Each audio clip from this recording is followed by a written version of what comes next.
საშინელი უბედურება დატრიალდა მაშინ, როცა ვიწრო ხევში, რომელსაც ბოთლის ველი ეწოდება, დაშობა დაიწყეს. 11 მთავსველი დაიღუპა მსოფლიოს მეორე უმაღლეს მწვერვალზე, მას შემდეგ რაც ზვალმა ზოგიერთი მათგანი გაიტაცა. სხვები კი იქ მოწყვეტილები დატოვა. Wellam Tamswells, ვინც კეორიზე ადის, გზაზე გარდაცვლილთა ცხედრებს გვერდსულის. 2008 წლის 2 აგვისტოა, 27,000 ფუტი სიმაღლე. კეორიმა ერთ დღეში 11 მთავსველი იმსხვერპლა, მას შემდეგ რაც თოკების დამაგრების ჯგუფმა საბედისწერო შეცდომა დაუშვა, რაც არ უნდა მომხდარიყო. თუ ეს სხვა მთა იქნებოდა, მათ გადარჩენის შანსი ექნებოდათ. მაგრამ კეორიმა მათი შეცდომამ ხისიერად საშინელი შედეგით დასაჯა. 11 ცხედარი დღემდე იქაა დარჩენილი. რადგან როცა გადაწყვეტ, კეორიზე ფეხი დადგა, მთლიანად მოწყვეტილი ხარ დანარჩენ სამყაროს. ვერტმფრენები 20,000 ფუტზე მაღლა ვერ დაფრინავენ. თუ ვერ ჩამოხვალ, კეორი სამუდამოდ შენს სახლად იქცევა. ზოგი სხეული სულად შენარჩუნებული იპოვეს.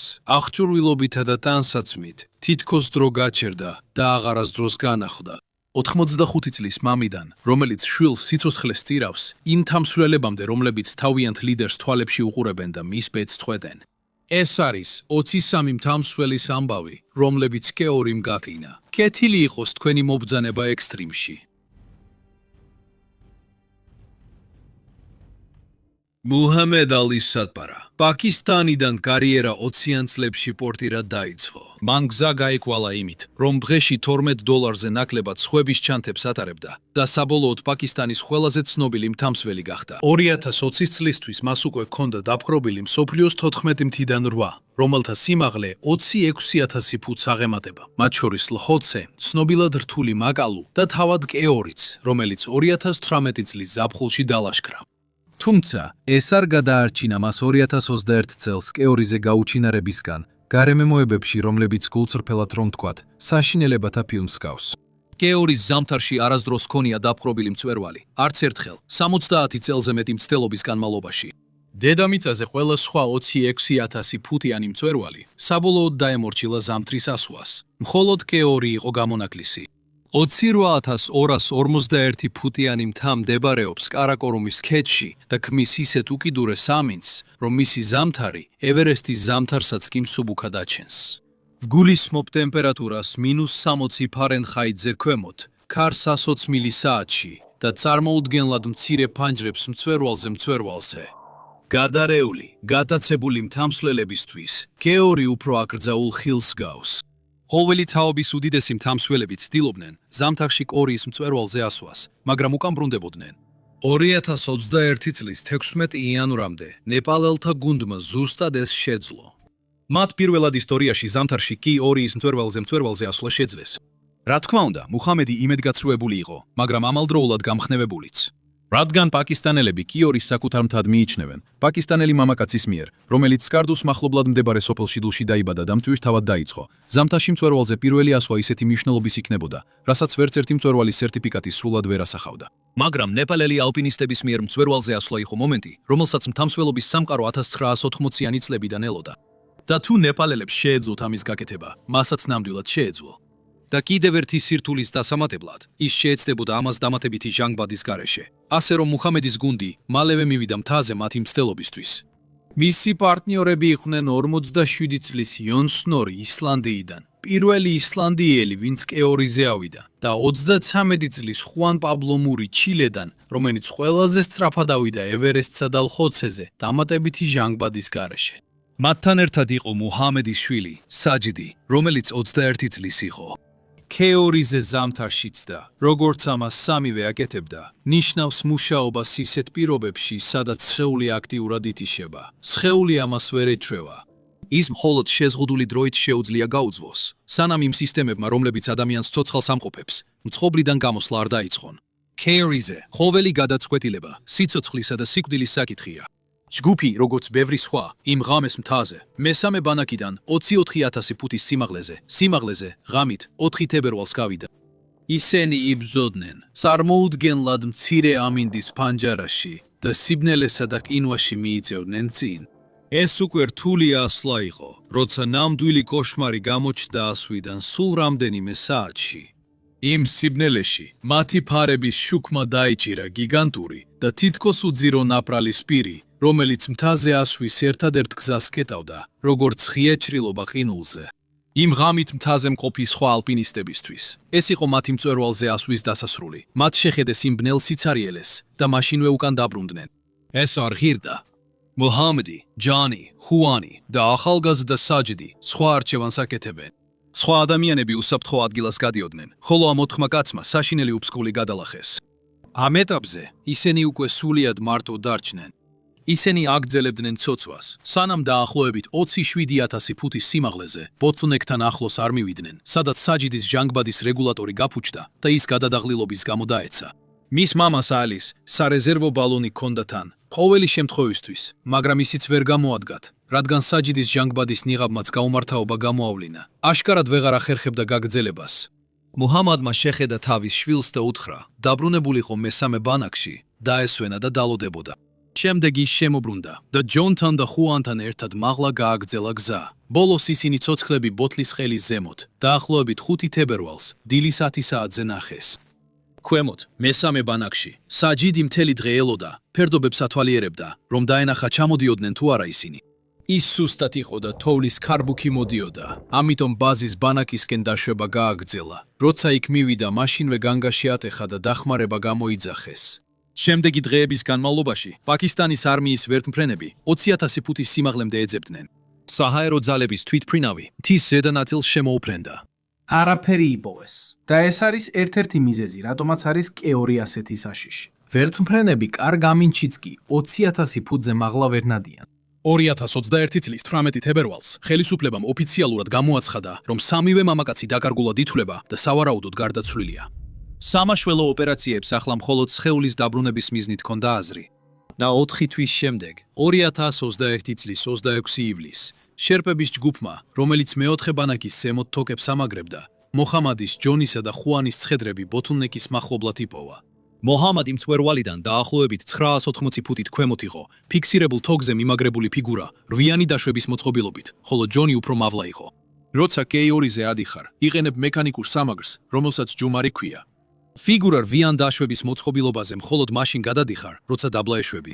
მოჰამადის დაშვების მოწყობილობით პოლნა ნიშნავს, რომ ისინი გზაში არ გაყინულან, ისინი უკვე დაბლა ჩამოდიოდნენ. და იმის გათვალისწინებით თუ რა სიმაღლეზე იყვნენ მთაზე, ეს ძლიერ მიანიშნებს, რომ მათ ეს მართლაც შეძლეს. ისინი მწვერვალზე ავიდნენ, შეუძლებელი შეძლესლეს და დაბრუნებისას დაიღუპნენ. მაგრამ ჩვენ ვერასდროს გავიგებთ ზუსტად, რადგან ისინი სიკვდილის ზონაში იყვნენ გაფანტულები. მუჰამედი ბოთლნეკიდან 984 ფუტით მაღლა იპოვეს. კიდევ 328 ფუტის მოშორებით იწვა ჯონ სნორი, ჩამოკიდებული გატეხილ ანკერზე. ხოლო ხუან პაბლო მური ყველაზე დაბლა იყო. იქ, სადაც მეოთხე ბანაკი უნდა ყოფილიყო, მჭიდროდ მოკუნთული როგორც ჩვილი, რომელიც დასაძინებლად ირწევა. ის როგორც ჩანს, სხვებზე ადრე ჩამოსულა, გააჩერებულა მათ დასალოდებლად და ღია ცის ქვეშ გაიქლინა. საჯიდი მთაზე ავიდა მამამისთან. მისი გუნდის დახმარებით, მან ფრთხილად ჩამოიყვანა მამამისის გატინული სხეული მეოთხე ბანაკთან ახლოს თოვლზე. და იქ ციცაბო ფერდობზე მდგომმა, მის ქვემოთ მთლიანი კეორის უფსკრული იყო. შვილმა ჩაატარა ისლამური დაკრძალვის რიტუალები და საბოლოოდ მიაბარა მამამიცას. შემდეგ ის უფრო მაღლა ავიდა ჯონთან და იპოვა ის, რასაც გამომძიებლები ელოდნენ. GoPro კამერა დამალული იყო ჯონის ტანსაცმელში. აჩვენებს თუ არა ის მწვერვალს. დაადასტურებს თუ არა ის, რომ მუჰამედმა იქ ის გააკეთა, რის გასაკეთებლადაც ავიდა. სოფლიომ სუნთქვა შეიკავა, რადგან თუ იმ კამერაში თუნდაც რამდენიმე წამის ვიდეო იყო, ეს შეიძლება ისტორიას შეცვლიდა.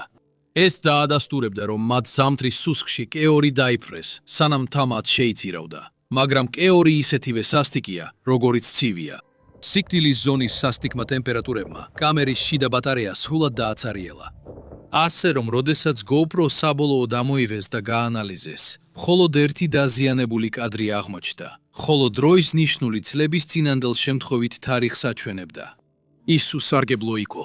კადრები და მათი ბოლო საათების სიმართლე განადგურდა. შეიძლება არასდროს გავიგოთ, თუ ისინი მწვერვალზე ავიდნენ სიკვდილამდე. თამ თავისი საიდუმლო შეინარჩუნა. მუჰამედს და ხუან საჯიდმა მეოთხე ბანაკში მისი ოჯახი ისლანდიიდან პაკისტანში 2022 წელს გაფრინდა და იხილა როგორც წარუმატებლად დასრულდა მისი ჩამოსვენების მცდელობა. სანამ საბოლოოდ არ შეეგუენ იმ ფაქტს, რომ მისი სხეული იქვე დარჩა, სადაც საჯიდმა იპოვა იგი, მიმაგრებული იმ ფიქსირებულ თოგზე, ბოთლნეკის ზემოთ 27,600 ფუტის სიმაღლეზე. შეიძლება უცნაურად ჟღერდეს, მაგრამ სხეულის გამოყვანის მცდელობა სიკვდილის ზონიდან ხშირად ისეთივე სასიკვდილოა, როგორც თავად ასვა. 27,600 ფუტის სიმაღლეზე, სადაც ჰაერი აუტანლად იშვიათია, გაყინული ადამიანის სხეული მყარი ყინულის ბლოკად იქცევა და 200 ფუნტზე მეტს იწონის. ამ მკვდარი ტვირთის ჩამოყვანა თითქმის ვერტიკალურ მინის მსგავს ყინულზე მთამსვლელთა პატარა არმიას სჭირდება, რომელთაგან თითოეული ყოველ ნაბიჯზე საკუთარ სიცოცხლეს რისკავს. მუჰამედის მემკვიდრეობა ყინულს არ შეხებია. პაკისტანმა მის პატივსაცემად კლდეზე ასვლის კედლები, პარკები და სათავგადასალო სპორტის ინსტიტუტი დაასახელა. მაგრამ 2021 წლის ზამთრის კატასტროფა არ ყოფილა პირველი შემთხვევა, როცა კეორი მთამსვლელები თავის უმაღლეს წერტილებში გამოკეტა. იმისათვის, რომ გავიგოთ ამ სასტიკი მთის ნამდვილი, გარდაუვალი საშინელება, უნდა დავბრუნდეთ იმ სეზონზე, რომელმაც პირველად აჩვენა მსოფლიოს, რისი გაკეთებაც ამ მთას ნამდვილად შეუძლია. 1986 წლის აგვისტო, ან როგორც მთამსვლელთა სამყაროში ეძახიან, შავი ზაფხული. იმ წლამდე, K2-ზე შედარებით ცოტა წარმატებული მწვერვალზე ასვა იყო დაფიქსირებული და კიდევ უფრო ნაკლები მასშტაბური ტრაგედია. მაგრამ 1986 წელი განსხვავებული იყო. საბაზო ბანაკი სავსე იყო უპრეცედენტო რაოდენობის ექსპედიციებით მთელი მსოფლიოდან. ეს იყო მასიური ეგოების, ძლიერი ამბიციების, დის და ეროვნული სიამახის ფეთქებადი ნაზავი. და სწორედ ამ გადატვირთულ, უკიდურესად კონკურენტულ ატმოსფეროში იყვნენ ორი გამორჩეული ბრიტანელი მთამსვლელი. თითოეული მათგანი საკუთარი უნიკალური ისტორიის შექმნას ცდილობდა. პირველი იყო ალან რაუს, 34 წლის ბრიტანელი მთამსვლელი, რომელსაც უყვარდა რისკზე ცხოვრება. ის იყო მოუსვენარი, ამბიციური და მუდამ ეძებდა შემდეგ რთულ მარშრუტს. სხვა მთამსვლელები ჰიმალაის დასაპყრობად იყენებდნენ დიდ გუნდებს, დაფიქსირებულ თოკებსა და ჟანგბადის ბალონებს. ალან რაუსი კი ალპური სტილის ცოცვას ემხრობოდა. ის მიდიოდა მასიურ, სასიკვდილო მწვერვალელებთან, როგორიცაა ჯანუან ნუბცე, მხოლოდ პარტნიორთან, ერთი თოკითა და საკვების ზურგჩანთით და ცდილობდა რაც შეიძლება სწრაფად აელო ისინი. არც ჟანგბადი, არც დაფიქსირებული თოკები, არც დამხმარე ჯგუფი, ეს ნიშნავდა, რომ ქარის ერთი უეცარი დაბერვა, ან ერთი პატარა მოცურება სიკვდილს უდრიდა. ის ამას იმიტომ აკეთებდა, რომ მისთვის ალპინიზმი უბრალოდ სპორტი კი არ იყო, არამედ მისი ცხოვრების საქმე. იმ კონკრეტულმა შეგრძნებამ, როცა გადაადგილდები ისეთ რელიეფზე, სადაც ერთი შეცდომა შეიძლება სასიკვდილო იყოს, მას სრული კონცენტრაცია მოუტანა. და 1980-იანი წლების შუა პერიოდში, არც ერთი რელიეფი არ იწვევდა ასეთ შეგრძნებას, როგორც კეორი. ალანმა უკვე ერთხელ 1983 წელს სცადა და ვერ მოახერხა. ის ამჯერად ხელცარიელი აღარ დაბრუნდებოდა. მისი ექსპედიციის თავდაპირველი გეგმა იყო კეორის ცნობილი რთული ჩრდილო-დასავლეთის ქედის გავლით ასვლა, მაგრამ კეორის შეუძლია ყველაზე კარგად დაგეგმილი გეგმებიც კი დაანგრიოს. კვირების განმავლობაში დაუღალავ ქარიშხლებთან, ზვავებთან და უკიდურეს დაღლილობასთან ბრძოლის შემდეგ მისი თავდაპირველი გუნდი დაიშალა. მათგან უმეტესობამ გადაწყვიტა, რომ ყველაფერი ჩაელაგებინა და სახლში დაბრუნებულიყო, მაგრამ ალანმა უარი თქვა დანებებაზე, მან გადაწყვიტა დაბრუნებულიყო. ინგლისში ორსული შეყვარებული ელოდებოდა და ეს ალბათ მისი ბოლო ნამდვილად სახიფათო ასვლა იყო, სანამ ოჯახურ ცხოვრებას დაიწყებდა. ამიტომ, ამბიციისა და სასოწარკვეთის საშიში ნაზავით შეპყრობილმა, მან საბედისწერო გადაწყვეტილება მიიღო. მან მიატოვა თავისი თავდაპირველი მარშრუტი და შეუერთდა ჯული ტულისის ექსპედიციას, რომელიც ავსტრიელი და პოლონელი მთამსვლელები ჩანშებისგან შედგებოდა. ჯული, რომელიც 47 წლის ორი შვილის დედა იყო, ინგლისიდან ჩამოსული გამოცდილი კამერის ოპერატორი გახლდათ. ის აქ იყო, რათა თავადაც დაეწერა ისტორია და გამხდარიყო პირველი ბრიტანელი ქალი, რომელმაც კეორის მწვერვალი დაიპყრო. და ეს სერიოზული მიზანი იყო, რადგან იმ დროს ბრიტანელებს უკვე ჰქონდათ საამაყო, მაგრამ დაუმთავრებელი ისტორია ჰიმალაის მთამსვლელობაში. დიახ, ედმუნდ ჰილერიმ 1953 წელს ბრიტანული ექსპედიცია ევერესტის მწვერვალზე აიყვანა, მაგრამ იმ დროისთვის ვის კეორის მწვერვალზე ბრიტანელი მთამსვლელი არასდროს ასულა. ალანმა და ჯულიმ ამის შეცვლა დააპირეს. მათ დაგეგმეს K2-ზე ასვლა სტანდარტული აბრუზის მარშრუტით. და იმ დროს, რაც ადრე ცალკეული ექსპედიციები იყო, გადაიქცა 7 კაციან სპონტანურ გუნდად, რომელიც ერთი და იმავე მარშრუტით, ერთი და იმავე მწვერვალისკენ მიიწევდა. აგვისტოს დასაწყისში, ყველა 7 მთამსვლელი ერთად მივიდა მეოთხე ბანაკში, 26,000 ფუტის სიმაღლეზე, რომელიც მწვერვალამდე ბოლო დასასვენებელი წერტილია. 4 აგვისტოს დილით, ალანი, გიდისა და პარტნიორის გარეშე მწვერვალისკენ გაემართა. მან ასვის უმეტეს ნაწილში, მარტო გაკვალა გზა ღრმა თოვლში, თუმცა მოგვიანებით მას ორი ავსტრიელი მთამსვლელი დაეწია. ისინი ერთად ავიდნენ მწვერვალზე დაახლოებით საღამოს 4 საათზე. ალანმა ალბათ 1 წუთი დაუთმო ამ გამოცდილების დათქმობას. მან შეძლო ეს. ის იყო პირველი ინგლისელი, რომელმაც კეორი დაიპყრო. მაგრამ ამ სასტიკ მთაზე გამარჯვება ილუზია. მწვერვალზე ასვლა ზუსტად ის მომენტია, როცა ყველაზე დიდ საფრთხეში ხარ, რადგან ახლა უკლა უკან უნდა ჩამოხვიდე. ალანი და სხვები სწრაფად დაეშნენ.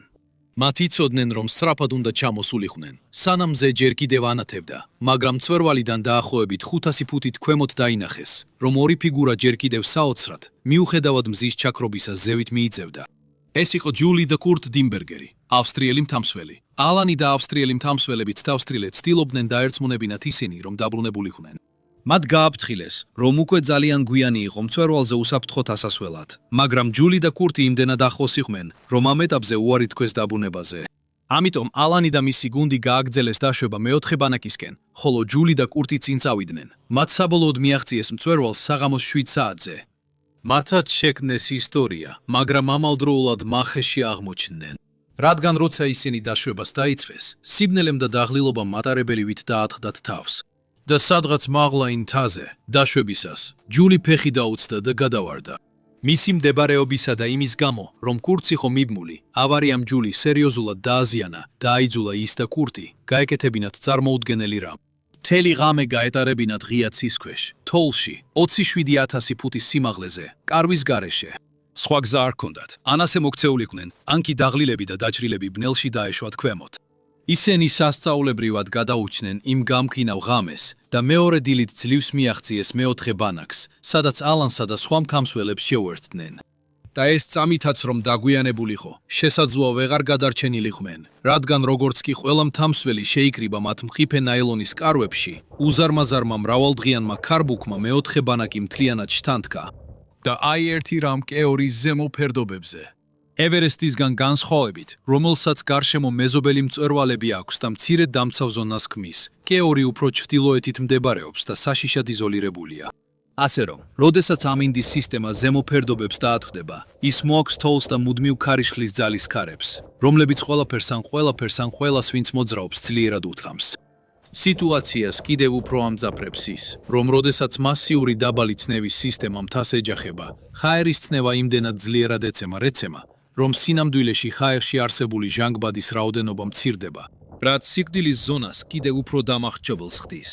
და რადგან კეორიის ზედა ნაწილი მკვეთრად დახრილი პირამიდაა, იქ არ არის ფართო, ბრტყელი პლატოები, სადაც ქარიშხალს უსაფრთხოდ გადაიტან. მეოთხე ბანაკი, ფაქტობრივად არაფერია, გარდა საშიშად დახრილი თოვლისა და ყინულის თაროსი, რომელიც დაახლოებით 26,000 ფუტის სიმაღლეზეა განთავსებული.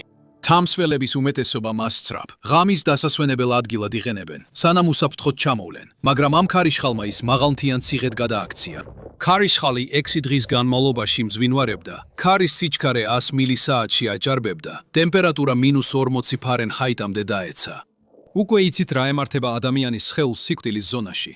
ეხლა წარმოიდგინეთ, რომ იქ ხართ, გაჭედილი და დღეების განმავლობაში ვერ ახერხებთ მოძრაობას. კარვებში დრობუნდოვანი გახდა. საკვები გაუთავდათ. უარესი ის იყო, რომ პრიმუსის გაზიც გაუთავდათ. გაზის გარეშე თოვლის ნობა და სასმელი წყლის მიღება ვეღარ შეძლესლის. მძიმე გაუწყლოვანება სწრაფად განვითარდა, რაც ჟანგბადის ნაკლებობის უკვე დამანგრევების უკვე უფრო ეფექტებს კიდევ უფრო ამძიმებდა. ისინი ნელა კვდებოდნენ, საძილე ტომრებში გამომწყვდეულები, უსმენდნენ ქარს, რომელიც ცდილობდა მათი კარვები მთის ციცაბო ფერდობიდან მოეგლიჯა, მათ მხოლოდ ლოდინი შეეძლოთ. აგვისტოს 7-ის ღამეს, უკიდურესმა სიმაღლემ თავისი პირველი მსხვერპლი შეიწირა, ჯული ტულისი.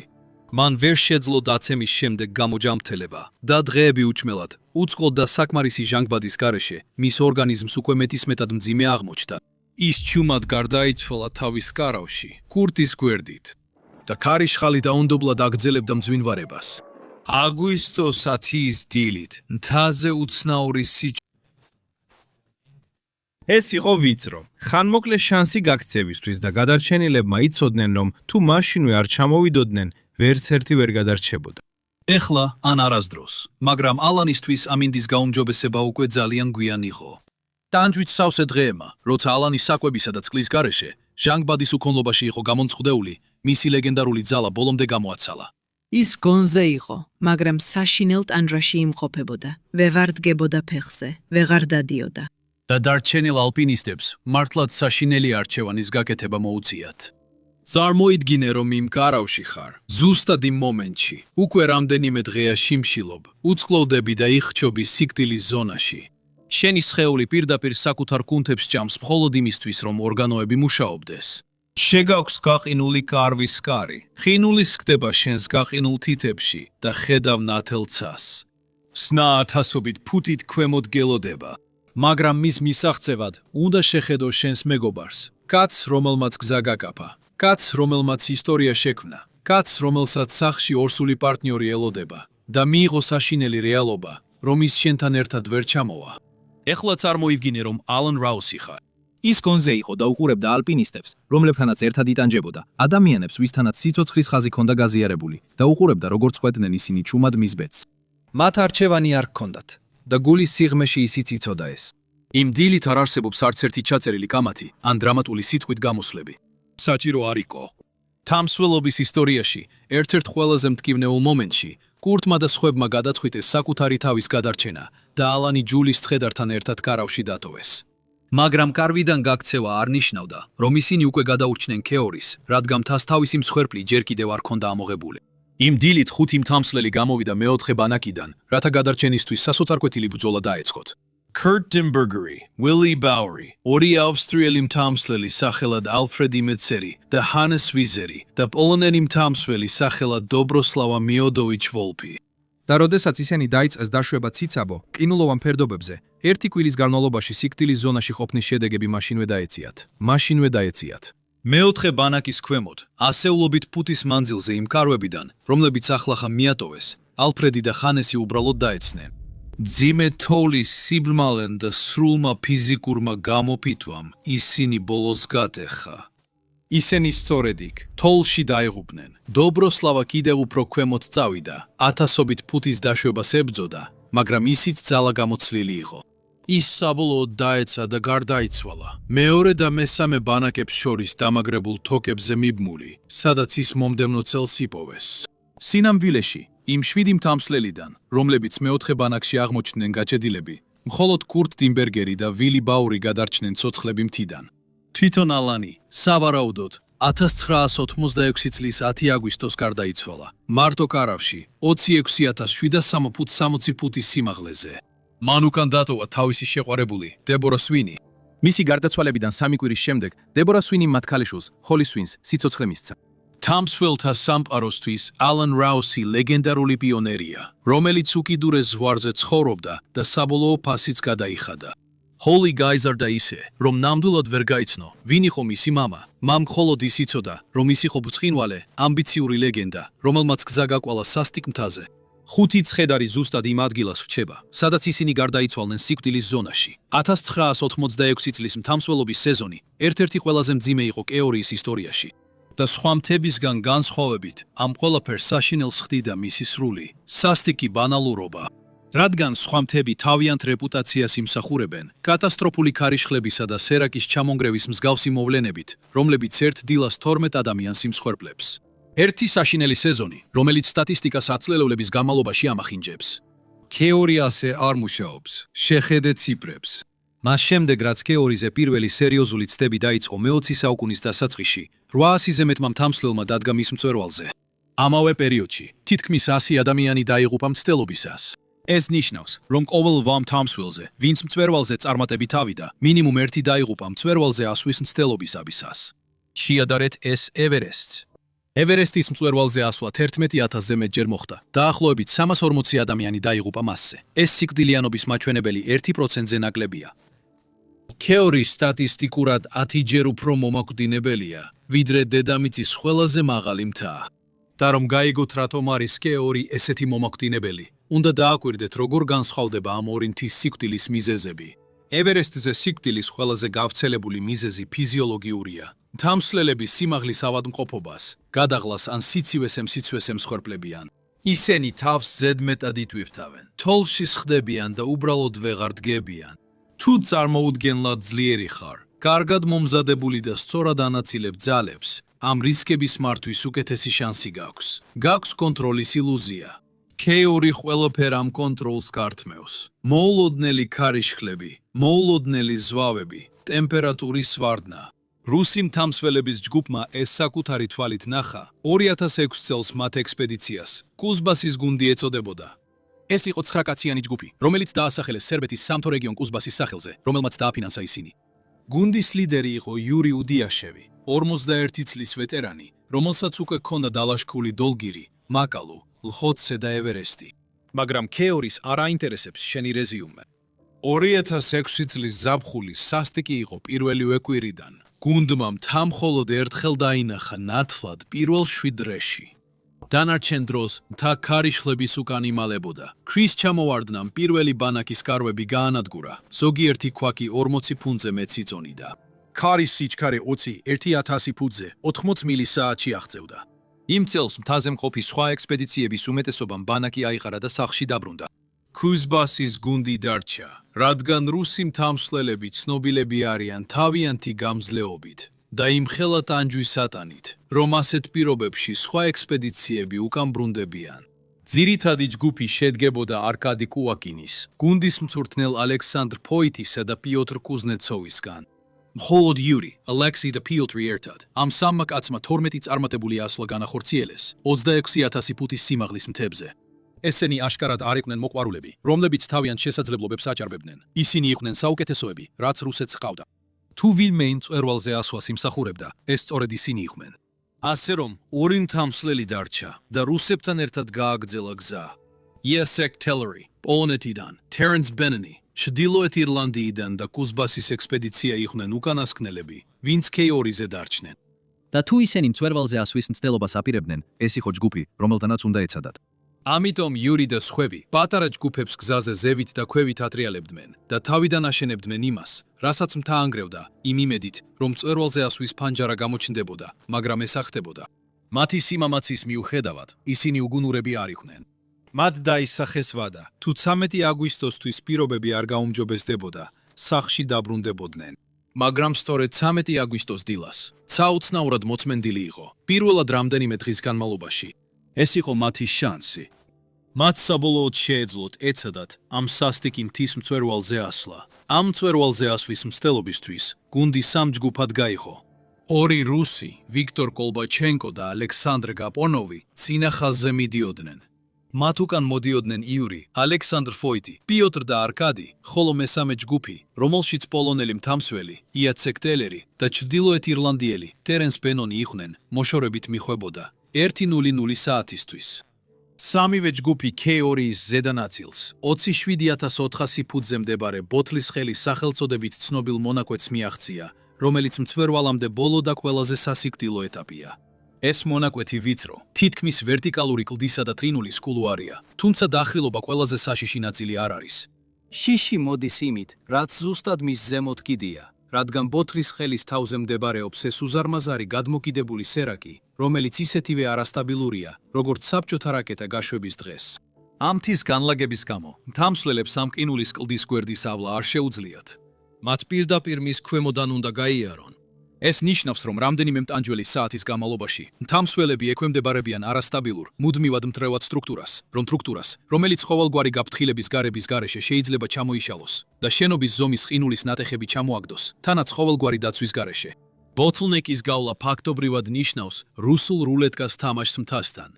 ჯგუფმა იცოდა რისკები, მაგრამ მაინც გააგრძელეს. ისინი სტაბილურად მიიწევდნენ კულუარში, ერთმანეთზე თოკით დაბმულები და კონცენტრირებულები. ისინი ძლიერები იყვნენ, ყველაფერს სწორად აკეთებდნენ. და მწვერვალი უკვე ჩანდა. და შემდეგ ეს მოხდა. გაყინული თოვლისა და ყინულის უზარმაზარი მასა 400 ფუტის სიგანით და 260 ფუტის სიგრძით ზედა ფერდობიდან მოსკვდა და სრული სიჩქარით დაარტყა ბოთლნეკს. არანაირი გაფრთხილება არ ყოფილა, არც ბზარი, არც გრუხუნი, არაფერი. მათზე მაღლა, ბლოკის ძალამ გამოიწვია ყინულის უზარმაზარი ნაწილის მოწყვეტა. დუმარე ზვავი ჩამოეშვა კულუარში. მან რუსული გუნდი 27400 ფუტის სიმაღლეზე დაარტყა, 4-ვე კაცი თითქმის ვერტიკალური ფერდობიდან მოწყვიტა. რამდენიმე წამში ალექსანდრე, იური, პიოტრ და არკადი მთიდან 1000-ობით ფუტით ქვემოთ გადაცივდნენ. ვარდნის საშინელმა ძალამ და მას შემდეგ ჩამოყოლილმა 1000-ობით ტონა ყინულმა და თოვლმა ისინი მთლიანად დაფარა.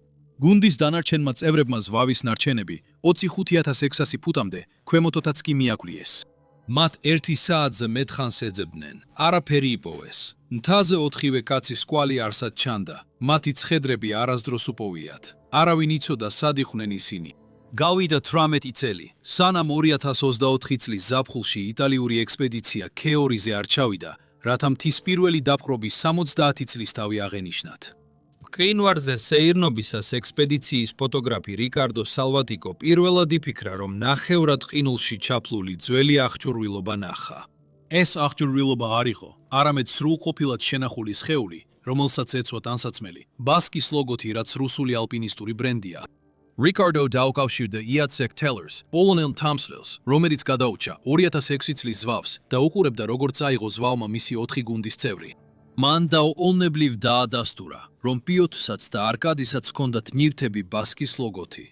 ცხედარი გილკის მემორიალთან გადაიტანეს, რომელიც ქვის მონუმენტია ქეორის ძირას, სადაც მთაზე დაღუპულებს იხსენებენ და ღირსეულად ასაფლავებენ.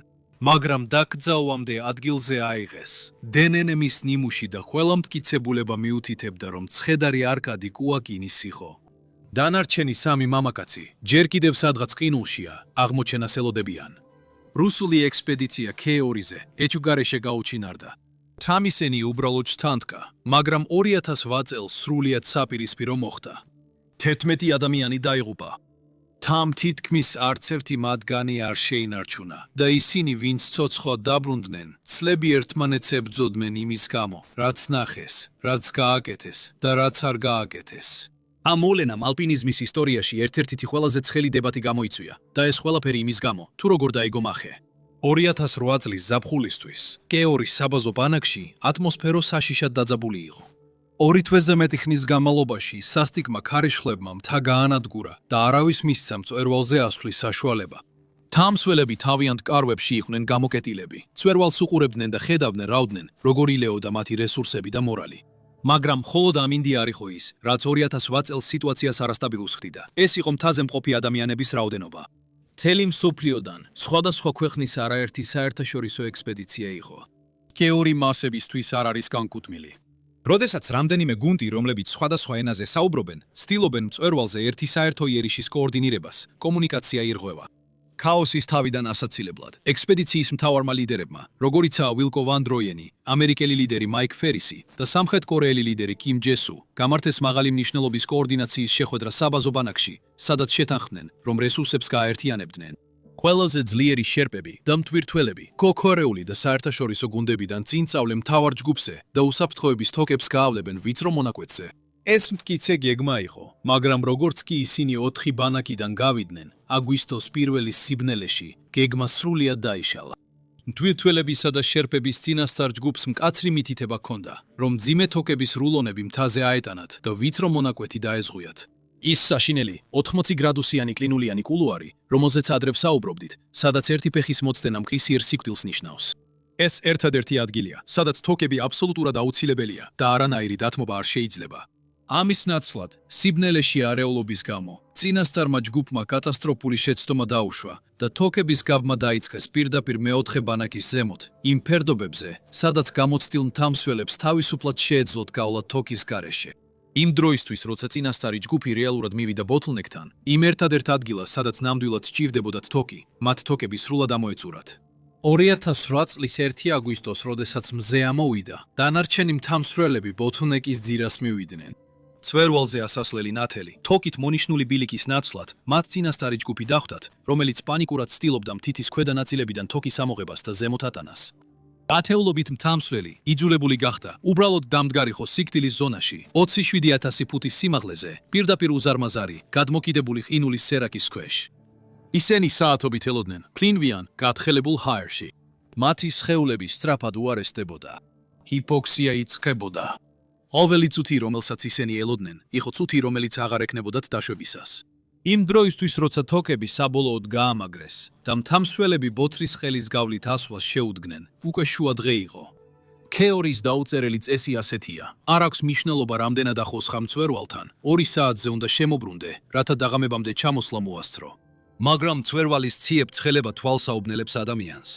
ორი თველ ოდინის შემდეგ, როცა მწვერვალი პირდაპირ თვალწინ ჰქონდათ, თითქმის არავინ შემოbrunებულა. Jer McDonaldi, Wilco van Drunen, Marco Comfortola, სამხრეთ კორეელები და ნორვეგიელი წყვილი ყველანი ბოთლნეკს გადალახეს და მწვერვალზე ავიდნენ. ყველა მათგანი მწვერვალზე 5-დან 7:30 საათამდე ავიდა. ჯერიმ სიამაპით დარგო ირლანდიის დროშა. ის ბაზის ბანაკში ძალიან პოპულარული და საყვარელი ფიგურა იყო, ცნობილი თავისი ბოურონის დრამით კაროებში დაქვით და გუნება განწყობის ამაღლებით, როცა ამინდი ცუდი იყო. ის ადიოდა უბრალოდ ამის სიამოვნებისთვის, იმ იმედით, რომ გახდებოდა პირველი ირლანდიელი, ვინც კეორის დაიპყრობდა. და მან შეძლო ეს. სესილი სკოგმა და როლფ ბემ მწვერვალზე კოცნა გაიცვალეს. სესილი თავად ისეთი ელიტური გამძლეობის სპორტსმენი იყო, რომ მოგვიანებით გახდა პირველი ქალი ისტორიაში, რომელმაც ანტარქტი და დამოუკიდებლად გადაკვეთა. კორეელებმა თავიანთი ეროვნული ტრიუმფი იზეიმეს. დამოუკიდებელი მთავრებისგან მკვეთრად განსხვავდებოდა სამხრეთ კორეის ექსპედიცია. ისინი სამხედრო დანაყოფივით მოქმედებდნენ. მათ დიდი სპონსორობა ჰქონდათ, უზარმაზარი აღჭურვილობა მოჰქონდათ და უზარმაზარი ეროვნული ცნეხის ქვეშ იყვნენ, რომ წარმატებისთვის მიეღწიათ. The Samosdaerti წლის ფრანგი მთავრობელი, უგო დე ბარადე. ის იმ სეზონზე კეორიზე ყველაზე ასაკოვანი მთავრობელი იყო.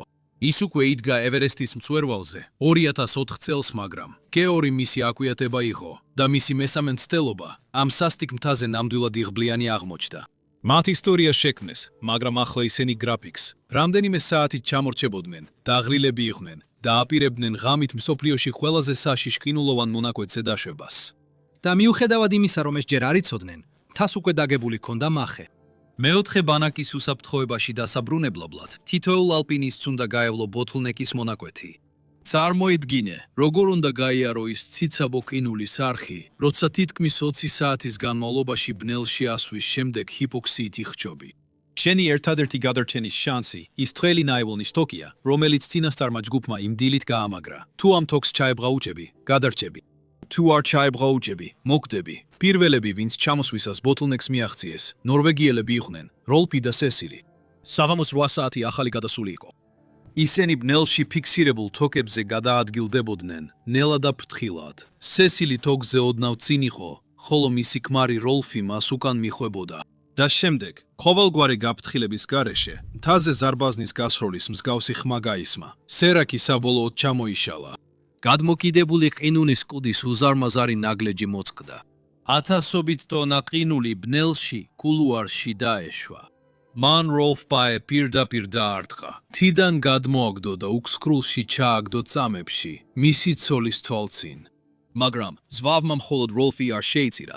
დამხობილი ყინული უზარმაზარი გილიოტინასავით მოქმედებდა. მან სუფთად გაჭრა უსაფრთხოების ფიქსირებული თოკები, რომლებიც წინწასულმა ჯგუფმა მთელი დილა აწყობდა.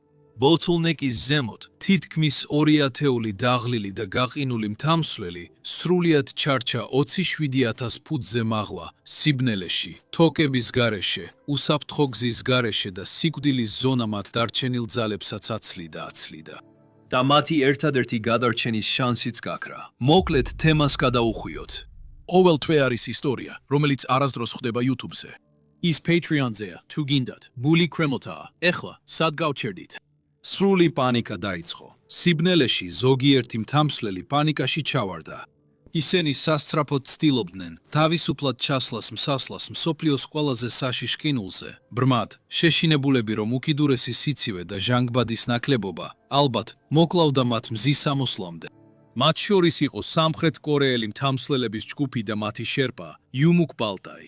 ისინი სასოწარკვეთილად ცდილობდნენ ბნელში დაშვების გზის პოვნას. ეს საბედისწერო შეცდომა იყო.